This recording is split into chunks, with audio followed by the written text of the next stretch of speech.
प्यारे बच्चों, आज हम इकाई 8 परमाणु और नाभिक में परमाणु अध्याय का अध्ययन करने जा रहे हैं। परमाणु क्या था? सन 1900 तक परमाणु को अविभाज्य माना जाता था। क्या माना जाता था? अविभाज्य।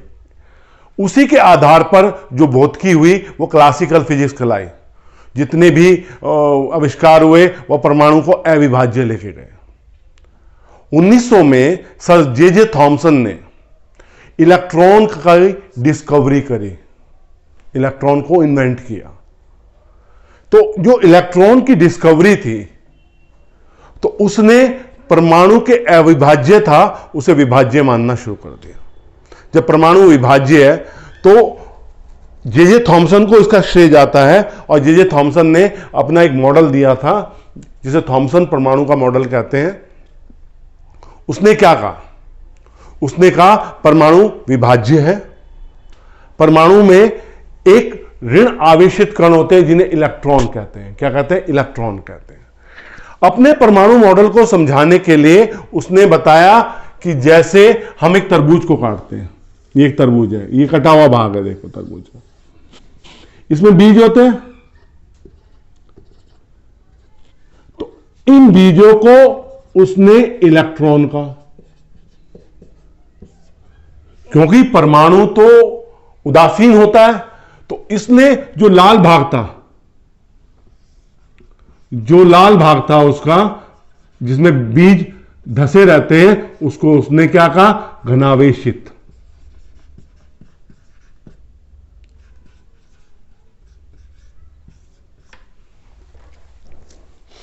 तो थॉमसन ने एक मॉडल दिया। उस मॉडल के आधार पर उसने जैसे किसी तरबूज को काटते हैं तो तरबूज को काटने पर हमें क्या दिखाई देता है? लाल भाग दिखाई देता है और काले बीज दिखाई देते हैं। उनने काले बीजों को ऐसे ट्रीट किया जैसे वो इलेक्ट्रॉन है, और लाल भाग को ऐसे ट्रीट किया वो घनावेशित भाग है, घनावेशित गोला जिसे कहेंगे। तो थॉमसन ने अपने मॉडल के आधार पर प्रकाश वैद्युत प्रभाव, तापायनिक उत्सर्जन तथा आयनीकरण की क्रिया को समझा दिया था। क्योंकि सब इलेक्ट्रॉन के आधार पे थी। इलेक्ट्रॉन निकलता है प्रकाश वैद्युत उत्सर्जन में भी, तापायनिक उत्सर्जन में भी इलेक्ट्रॉन निकलता है, आयनीकरण में भी इलेक्ट्रॉन होते हैं। तो उसने इस आधार पे तो समझा दिया था, परंतु स्पेक्ट्रम की व्याख्या नहीं कर पाया। और सबसे बड़ी चीज थी, जब अल्फा कण प्रकीर्णन प्रयोग था उसमें, तो उसमें जो अल्फा कण विचलित क्यों होते हैं उस चीज को नहीं समझा पाया। तो इसलिए थॉमसन का परमाणु मॉडल क्या हो गया? फेलियर हो गया। अब आइए रदरफोर्ड। कौन आए? रदरफोर्ड ने अल्फा कणों का प्रकीर्णन किया। किससे किया? बहुत पतली सोने की पत्ती से, जिसका साइज क्या था? माइक्रोमीटर, जिसे माइक्रोन 10⁻⁻⁶। रदरफोर्ड का अल्फा प्रकीर्णन प्रयोग।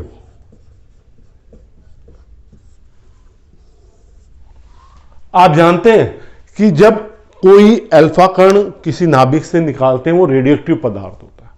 किससे निकलता है? रेडियोएक्टिव पदार्थ से। तो उच्च ऊर्जा गति वाले अल्फा कणों को एक रेडियोएक्टिव पदार्थ से एक बारीक किरण के पुंज के रूप में, अल्फा किरणों को क्या लिया? एक बारीक किरण के पुंज के रूप में बहुत पतले स्वर्ण पथ से गुजारा। यहां तो मोटा दिखाई देगा आपको, पर यह बहुत पतला स्वर्ण पत्र है, बहुत ही पतला।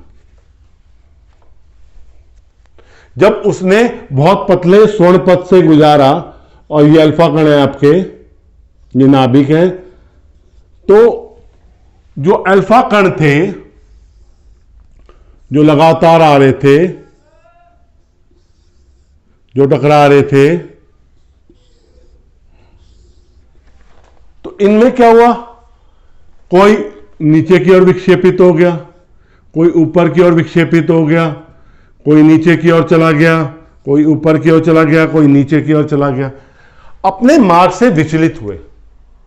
अपने मार्ग से विचलित हुए। जो अल्फा कण अपने विभिन्न दिशाओं में विक्षेपित हुए, उनकी संख्या की गणना प्रकृतिक कणों को किससे गिना जाता है? किससे गिना जाता है?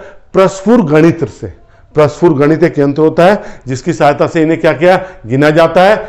इस प्रयोग से जो महत्वपूर्ण तथ्य निकले वो तथ्य मैं बता रहा हूं।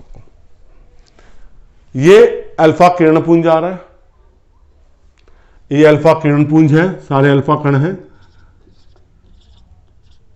इनको क्या किया उसने? धातु सोने की पतली पत्ती पे, किस पे? सोने की पतली पत्ती पे डाला, पतला स्वर्ण पत्र, स्वर्ण पत्र। तो उसने जो निष्कर्ष निकाला वो निष्कर्ष मैं आपको बताने जा रहा हूं। ये एक परमाणु है। जब अल्फा कणों की के किरणपुंज की बमबारी की गई तो कुछ अल्फा कण तो ऐसे निकल गए जैसे कि वो परमाणु पूरा खाली है।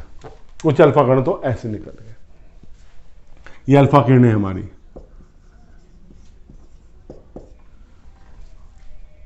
कुछ अल्फा कण अपने पथ से विक्षेपित हुए,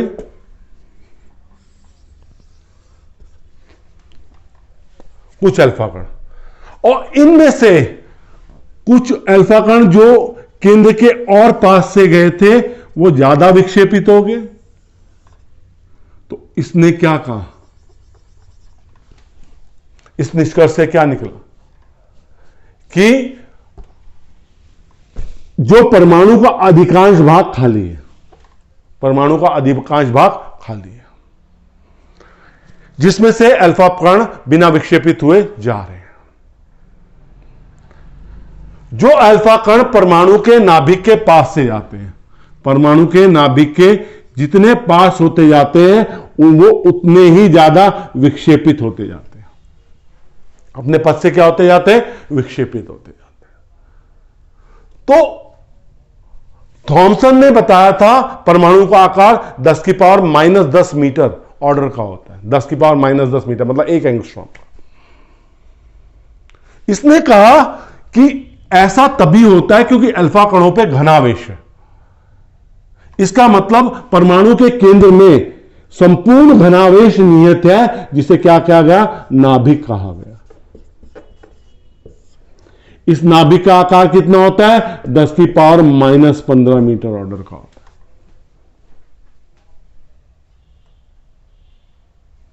है। इस नाभिक के चारों ओर इलेक्ट्रॉन हैं।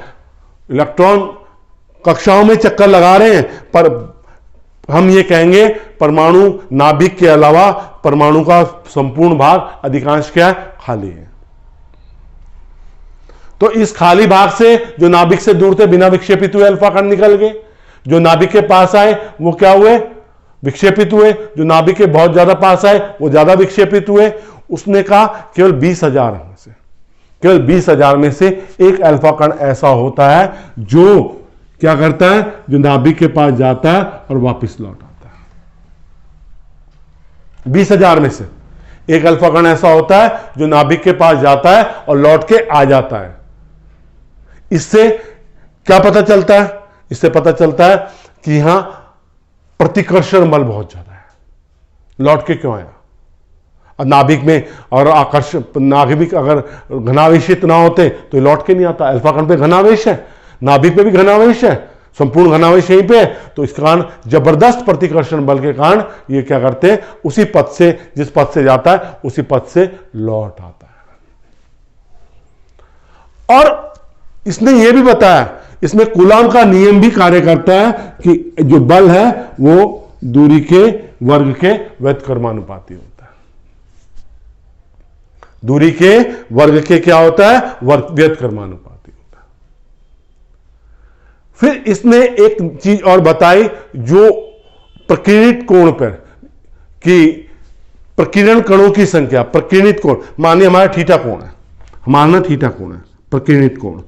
प्रकीर्णित कोण पे प्रकीर्णित कणों की संख्या क्या होती है? 1/sin⁴ θ/2 के व्युत्क्रमानुपाती होती है।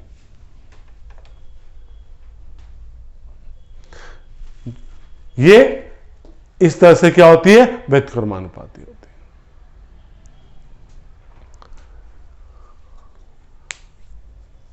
तो उसने ये देखा रदरफोर्ड ने कि जब भिन्न भिन्न धातुओं पे सेम अल्फा किरण पुंज डाला, उसने भिन्न भिन्न धातुओं पे, उसने देखा प्रकीर्णित कणों की संख्या और प्रकीर्णन कोण भिन्न भिन्न आए। उसने कहा जो प्रकीर्णित कणों की संख्या है वो डायरेक्टली प्रोपोर्शनल क्या है, जेडी, मतलब नाभिक के आवेश के वर्ग के अनुक्रमानुपाती है।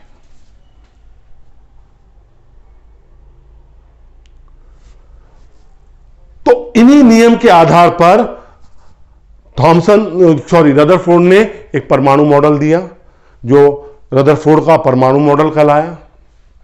उसके पॉइंट्स में बता रहा हूं रदरफोर्ड के परमाणु मॉडल के। पहला पॉइंट, उसने क्या कहा था कि कुछ बहुत सारे इलेक्ट्रॉन ऐसे चले गए जैसे वहां कुछ नहीं, और जो नाभिक के पास से गए वो ज्यादा विक्षेपित हुए। पहला पॉइंट, परमाणु का समस्त द्रव्यमान वह समस्त घनावेश परमाणु के केंद्र के एक बिंदु पर स्थित होता है जिसे नाभिक कहते हैं, जिसकी त्रिज्या कितनी होती है, 10⁻⁻15 मीटर। ठीक, परमाणु नाभिक के चारों ओर विभिन्न कक्षाओं में इलेक्ट्रॉन चक्कर लगाते हैं। जो परमाणु का कुल आवेश होता है और इलेक्ट्रॉनों का कुल आवेश होता है वो बराबर होता है, और इनको जो चक्कर लगाते समय जो बल घूमने के लिए जो अभिकेंद्र बल होता है वो नाभिक और इलेक्ट्रॉन के बीच आकर्षण बल से प्राप्त होता है।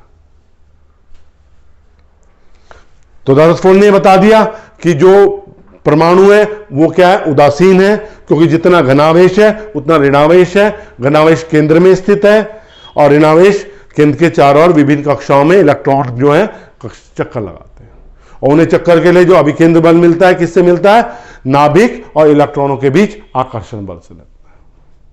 लेकिन रदरफोर्ड के परमाणु मॉडल में भी कमियां थी। अब रदरफोर्ड ने इतना एक्सप्लेन किया, नाभिक की खोज करी, 1902 में प्रोटॉन की खोज करी उसने। तो रदरफोर्ड के परमाणु मॉडल में क्या कमियां थी, उस कमियों को डिटेल में बताते हैं, क्योंकि कई बार ये आपके बोर्ड परीक्षा में कई बार ये प्रश्न पूछा गया है कि रदरफोर्ड के परमाणु मॉडल में क्या कमियां थी, उनकी व्याख्या कीजिए। तो रदरफोर्ड ने हमें किसका ज्ञान दिया, नाभिक का ज्ञान दिया। हमें किसका ज्ञान दिया, उसने कहा विभिन्न कक्षाओं में इलेक्ट्रॉन जो है नाभिक के और चारों चक्कर लगाते हैं। कि रदरफोर्ड के परमाणु मॉडल में कमियां, परमाणु मॉडल में कमियां।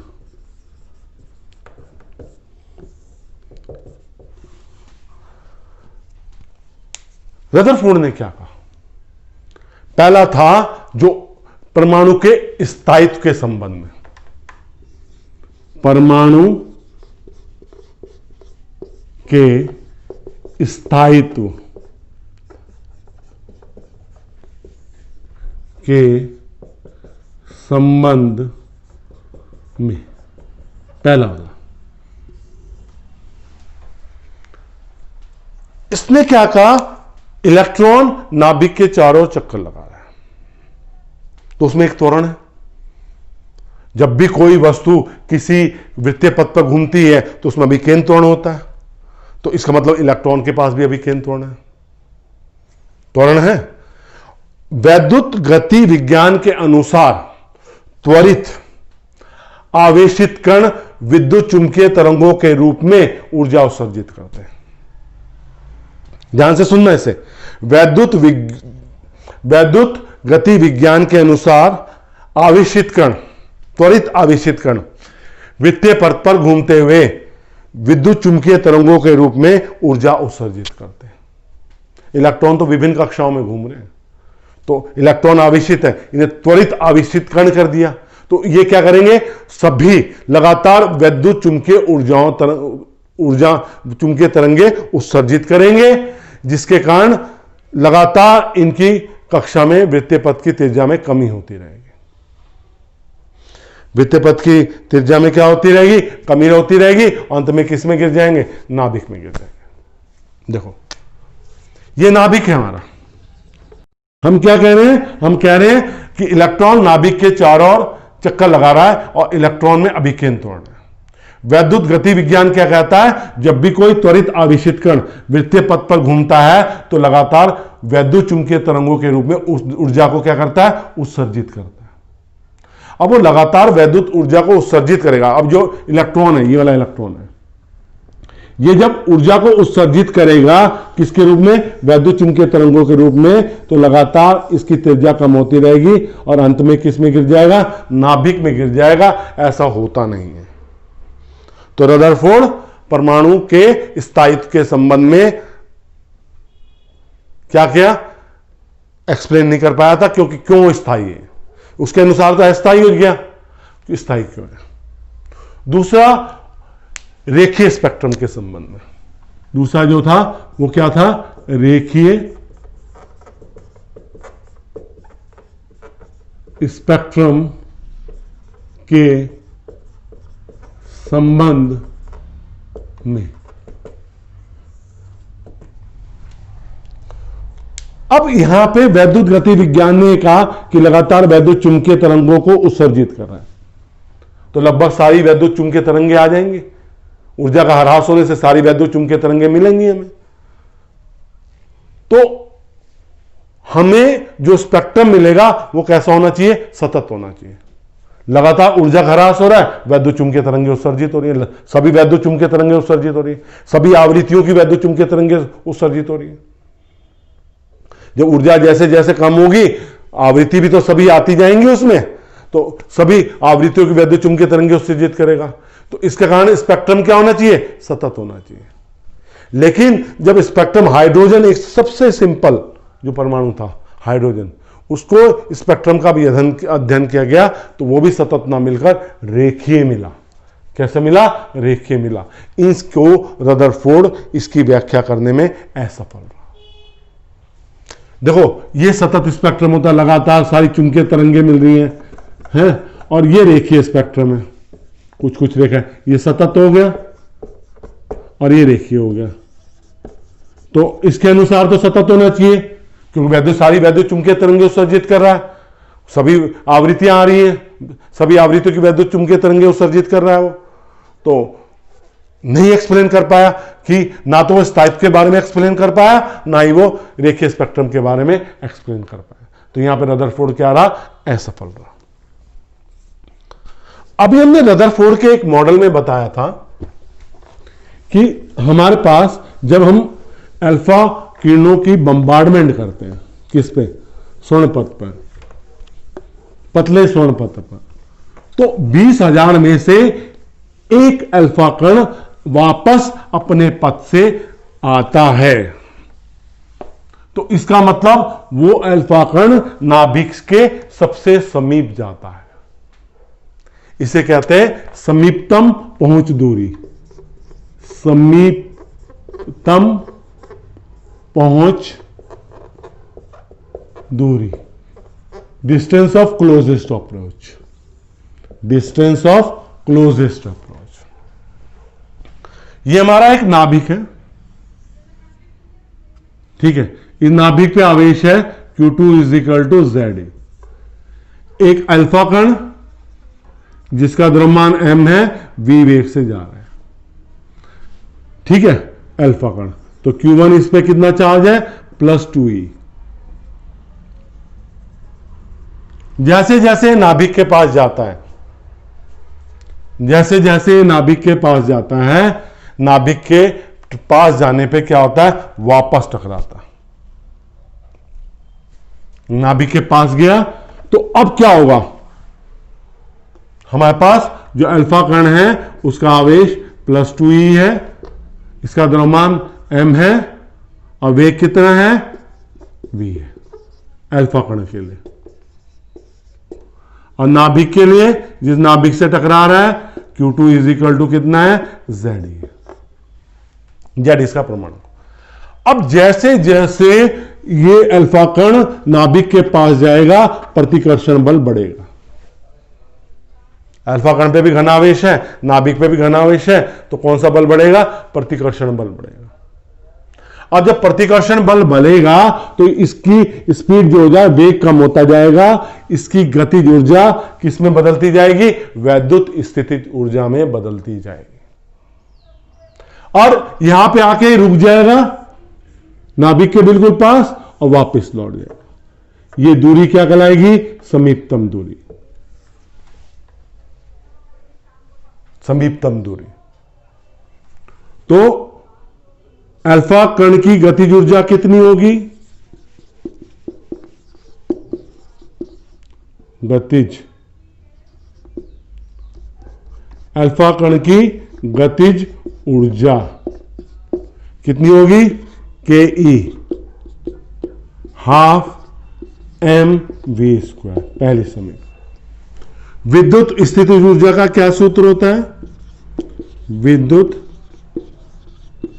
स्थितिज ऊर्जा, इसका सूत्र होता है U is equal to 1/4πε0 Q1 Q2 upon R। 1/4ε0 2E ZE upon R।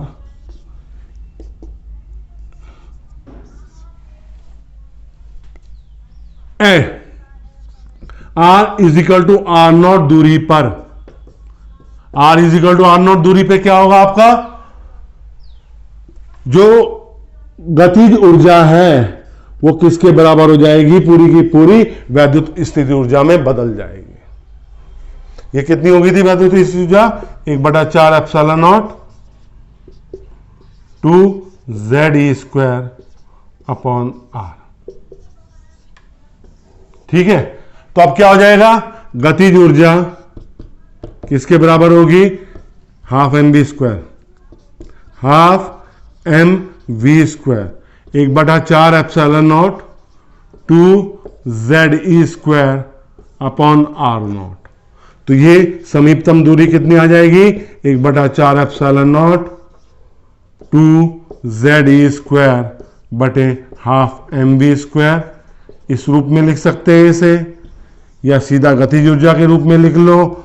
R0 is equal to 1/4ε0 2ZE² बटे गतिज ऊर्जा। तो इस तरह हम किसकी गणना कर सकते हैं? समीपतम दूरी की गणना कर सकते हैं। ये रदरफोर्ड परमाणु मॉडल पे आधारित है। तो रदरफोर्ड ने काफी परमाणु मॉडल की चीजें अच्छी तरह से एक्सप्लेन करी थी, परंतु वो स्थायित्व और रेखीय स्पेक्ट्रम को एक्सप्लेन नहीं कर पाया था, इसलिए फेलियर हो गया था। पर इस सूत्र की सहायता से कोई अल्फा कण नाभिक के कितने समीप जाता है या नाभिक की दूरी कितनी होती है उसकी गणना हम कर सकते हैं। हम बहुत उच्च गति ऊर्जा वाले अल्फा कणों की बम्बार्डमेंट करते हैं और कुछ केवल 20,000 में से एक अल्फा कण क्या करेंगे? वहां तक पहुंचेंगे। प्यारे बच्चों, जैसे मैं प्रॉमिस करता आता हूं, हर बार बोलता हूं, आप सुनते हैं कि भाई मैं अपनी तरफ से साधारण और सरल भाषा का प्रयोग कर रहा हूं और जो डेरिवेशन भी करने लग रहा हूं, उत्पत्तियां, वो भी साधारण और सरल कर रहा हूं। और आपको अगर मेरा पढ़ाना समझ में आ रहा है, वीडियो को लाइक बनता है, शेयर कर ही रहे हैं अपने आप साथियों को। सब्सक्राइब नहीं किया, सब्सक्राइब जरूर कीजिए। जिस बच्चे ने पहली बार वीडियो देखी है, इकाई 1 से इकाई 7 तक, इकाई 1 से इकाई 7 तक की वीडियो सारी प्लेलिस्ट में जाके देखिए, उपलब्ध है। आप देखिए, वो सभी साधारण सरल भाषा में है। आप पहली वीडियो से देखेंगे। बेटा एक रिक्वेस्ट है, आप एक वीडियो देखते हैं तो आप उसको आइडिया ना लीजिए, आप चैप्टर की फर्स्ट वीडियो से देखनी शुरू करिए, तभी आपको चैप्टर समझ में आएगा। और पूरी वीडियो ये लगातार मत देखिए। जैसे आपने कोई लंबी वीडियो 10 मिनट देखी, उसे समझा, फिर ब्रेक ले लिया, फिर 10 मिनट उसे समझा, फिर ब्रेक ले लिया, तो इस तरह से वीडियो भी आपको समझ में आ जाएगी। और मैं बहुत छोटी छोटी वीडियो बनाऊंगा तो वो बहुत प्रॉब्लमेटिक हो जाएंगी। अब जैसे एक चैप्टर की 2 वीडियो या 1 वीडियो बनाता हूं या 3 वीडियो बनाता हूं, तो वो आपको देखने में भी आसानी है और ढूंढने में भी आसानी है। धन्यवाद।